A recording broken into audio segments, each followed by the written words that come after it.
सभी भक्तों को मेरा जय श्री कृष्ण, जय सिया राम, जय जय श्री राधे। श्री हरि श्रीमन महर्षि वेदव्यास प्रणीत महाभारत के प्रथम खंड का हम अध्ययन एवं श्रवण कर रहे हैं। 1सप्ततितमो अध्याय। राजा दुष्यंत का शकुंतला के साथ वार्तालाप, शकुंतला के द्वारा अपने जन्म का कारण बतलाना तथा उसी प्रसंग में विश्वामित्र की तपस्या से इंद्र का चिंतित होकर मेनका को मुनि का तपोभंग करने के लिए भेजना। वैशंपायन जी कहते हैं, राजन, तदंतर महाबाहु राजा दुष्यंत साथ आए हुए अपने उन मंत्रियों को भी बाहर छोड़कर अकेले ही उस आश्रम में गए, किंतु वहाँ कठोर व्रत का पालन करने वाले महर्षि नहीं दिखाई दिए। महर्षि कण्व को न देखकर और आश्रम को सूना पाकर राजा ने संपूर्ण वन को प्रतिध्वनित करते हुए से पूछा, यहाँ कौन है? दुष्यंत के उस शब्द को सुनकर एक मूर्तिमती लक्ष्मी सी सुंदरी कन्या तापसी का वेश धारण किए आश्रम के भीतर से निकली। जन्मेजय उत्तम व्रत का पालन करने वाली वह सुंदरी कन्या रूप, यौवन, शील और सदाचार से संपन्न थी। राजा दुष्यंत के विशाल नेत्र प्रफुल्ल कमल दल के समान सुशोभित थे। उनकी छाती चौड़ी, शरीर की गठन सुंदर, कंधे सिंह के सदृश और भुजाएं लंबी थी। वे समस्त शुभ लक्षणों से सम्मानित थे। श्याम नेत्रों वाली उस शुभ लक्षणा कन्या ने सामान्य राजा दुष्यंत को देखते ही मधुर वाणी में उनके प्रति सम्मान का भाव प्रदर्शित करते हुए शीघ्रतापूर्वक स्पष्ट शब्दों में कहा, अतिथि देव, आपका स्वागत है।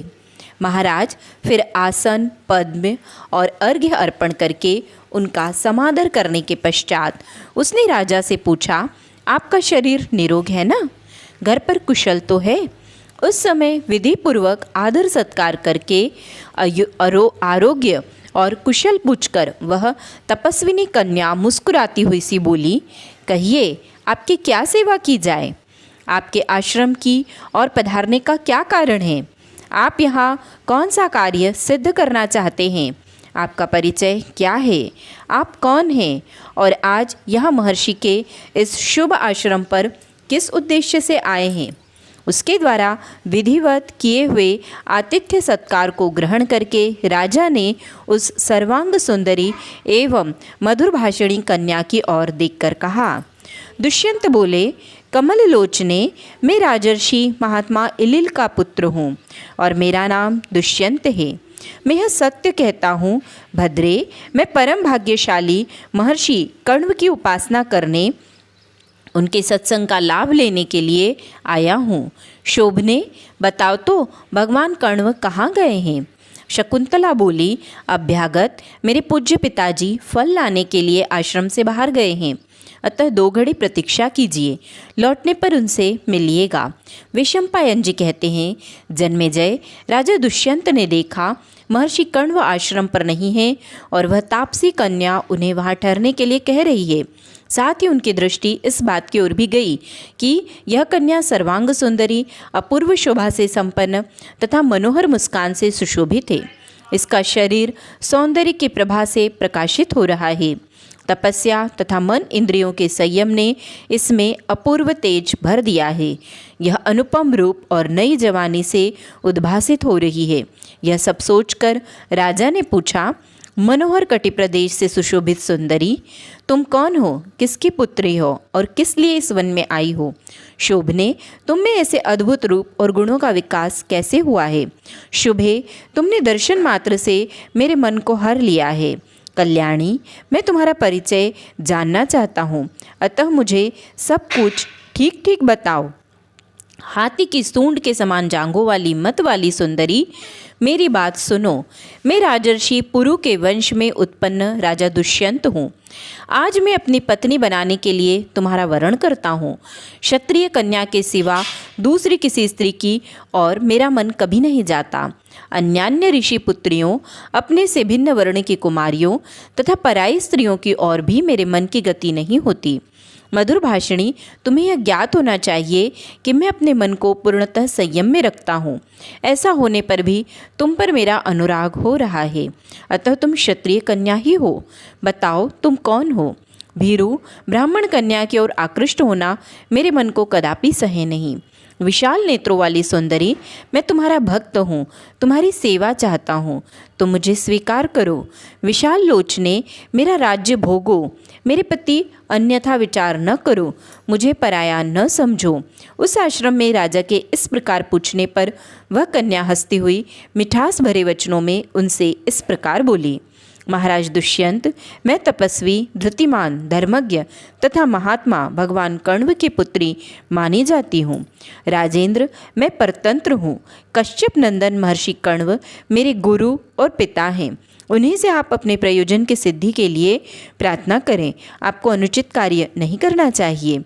दुष्यंत बोले, महाभागे, विश्ववंद्य कण्व तो नैष्टिक ब्रह्मचारी हैं। वे बड़े कठोर व्रत का पालन करते हैं।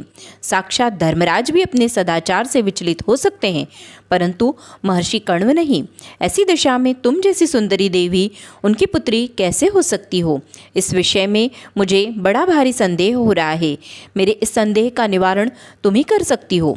शकुंतला ने कहा, राजन, ये सब बातें मुझे जिस प्रकार ज्ञात हुई है, मेरा यह जन्म आदि पूर्व काल में जिस प्रकार हुआ है और मैं जिस प्रकार कण्व मुनि की पुत्री हूँ, वह सब वृत्तांत ठीक ठीक बता रही हूँ। सुनिए। जिसका स्वरूप तो अन्य प्रकार का है, किंतु जो सत्पुरुषों के सामने उनका अन्य प्रकार से ही परिचय देता है, अर्थात जो पापात्मा होते हुए भी अपने को धर्मात्मा कहता है, वह मूर्ख, पाप से आवृत, चोर एवं आत्मवंचक है। पृथ्वीपते, एक दिन किसी ऋषि ने यहाँ आकर मेरे जन्म के संबंध में मुनि से पूछा। कश्यप नंदन, आप तो ऊर्ध्वरेता ब्रह्मचारी हैं, फिर यह शकुंतला कहाँ से आई? आपसे पुत्री का जन्म कैसे हुआ? यह मुझे सच सच बताइए। उस समय भगवान कण्व ने उससे जो बात बताई वही कहती हूँ, सुनिए। कण्व बोले, पहले की बात है। महर्षि विश्वामित्र बड़ी भारी तपस्या कर रहे थे। उन्होंने देवताओं के स्वामी इंद्र को अपनी तपस्या से अत्यंत संताप में डाल दिया।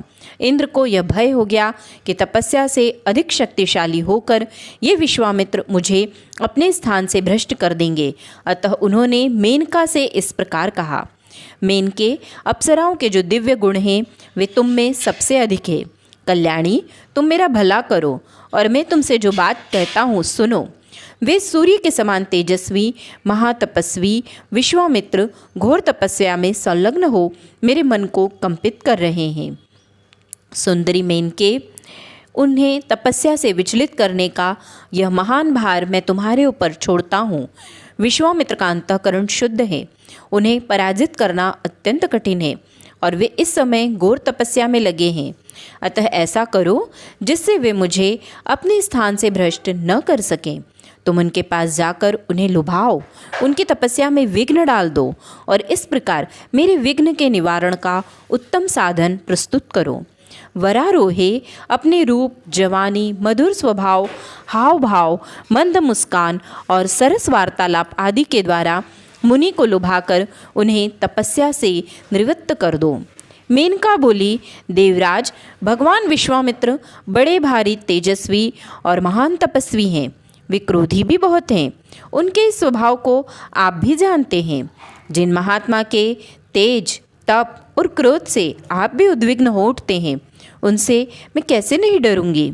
विश्वामित्र ऋषि वे ही हैं जिन्होंने महाभाग महर्षि वशिष्ठ का उनके प्यारे पुत्रों से सदा के लिए वियोग करा दिया, जो पहले क्षत्रिय कुल में उत्पन्न होकर भी तपस्या के बल से ब्राह्मण बन गए, जिन्होंने अपने शौच स्नान की सुविधा के लिए अगाध जल से भरी हुई उस दुर्गम नदी का निर्माण किया, जिसे लोक में सब मनुष्य अत्यंत पुण्यमयी कौशिकी नदी के नाम से जानते हैं। विश्वामित्र महर्षि वे ही हैं जिनके पत्नी का पूर्व काल में संकट के समय शापवश व्याध बने हुए धर्मात्मा राजर्षि मतंग ने भरण पोषण किया था। दुर्भिक्ष बीत जाने पर उन शक्तिशाली मुनि ने पुनः आश्रम पर आकर उस नदी का नाम पारा रख दिया था। सुरेश्वर, उन्होंने मतंग मुनि के किए हुए उस उपकार से प्रसन्न होकर स्वयं पुरोहित बनकर उनका यज्ञ कराया, जिसमें उनके भय से आप भी सोमपान करने के लिए पधारे थे। उन्होंने ही कुपित होकर दूसरे लोक की सृष्टि की और नक्षत्र संपत्ति से रूठकर प्रतिश्रवण आदि नूतन नक्षत्रों का निर्माण किया था। ये वे ही महात्मा हैं जिन्होंने गुरु के शाप से हीनावस्था में पड़े हुए राजा त्रिशंकु को भी शरण दी थी। उस समय यह सोचकर कि विश्वामित्र ब्रह्मर्षि वशिष्ठ के शाप को कैसे छुड़ा देंगे, देवताओं ने उनकी अवहेलना करके त्रिशंकु के यज्ञ की वह सारी सामग्री नष्ट कर दी। परंतु महातेजस्वी शक्तिशाली विश्वामित्र ने दूसरी यज्ञ सामग्रियों की सृष्टि कर ली तथा उन महातपस्वी ने त्रिशंकु को स्वर्गलोक में पहुंचा ही दिया। जिसके ऐसे ऐसे अद्भुत कर्म हैं, उन महात्मा से मैं बहुत डरती हूँ। प्रभु, जिससे वे कुपित हो मुझे भस्म न कर दें, ऐसे कार्य के लिए मुझे आज्ञा दीजिए। वे अपने तेज से संपूर्ण लोकों को भस्म कर सकते हैं, पैर के आघात से पृथ्वी को कंपा सकते हैं, विशाल मेरु पर्वत को छोटा बना सकते हैं और संपूर्ण दिशाओं में तुरंत उलटफेर कर सकते हैं। ऐसे प्रज्वलित अग्नि के समान तेजस्वी, तपस्वी और जितेंद्रिय महात्मा का मुझ जैसी नारी कैसे स्पर्श कर सकती है।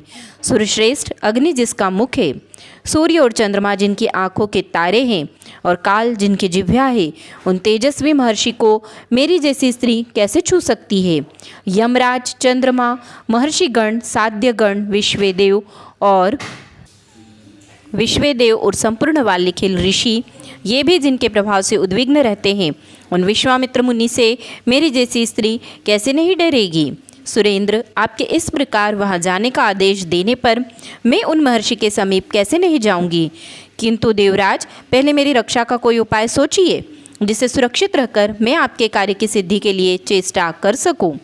देव, मैं वहाँ जाकर जब क्रीड़ा में निमग्न हो जाऊं, उस समय वायुदेव आवश्यक समझकर मेरा वस्त्र उड़ा दें और इस कार्य में आपके प्रसाद से कामदेव भी मेरे सहायक हों। जब मैं ऋषि को लुभाने लगूं, उस समय वन से सुगंध भरी वायु चलने लगी चाहिए। तथास्तु कहकर इंद्र ने जब इस प्रकार की व्यवस्था कर दी, तब मेनका विश्वामित्र मुनि के आश्रम पर गई। इस प्रकार श्री महाभारत आदि पर्व के अंतर्गत संभव पर्व में शकुंतलोपाख्यान विषयक 71वां अध्याय श्री कृष्णचंद्र चरण कमलार्पणमस्तु। द्विसप्ततितमो अध्यायः मेनका विश्वामित्र मिलन, कन्या की उत्पत्ति, शकुंत पक्षियों के द्वारा उसकी रक्षा और कण्व का उसे अपने आश्रम पर लाकर शकुंतला नाम रखकर पालन करना। शकुंतला दुष्यंत से कहती है, महर्षि कण्व ने पूर्वोक्त ऋषि से श्रेष्ठ वृत्तांत इस प्रकार कहा। मेनका के ऐसे कहने पर इंद्रदेव ने वायु को उसके साथ जाने का आदेश दिया। तब मेनका वायुदेव के साथ समयानुसार वहाँ से प्रस्थित हुई। वन में पहुंचकर भीरु स्वभाव वाली सुंदरी मेनका ने एक आश्रम में विश्वामित्र मुनि को तप करते देखा।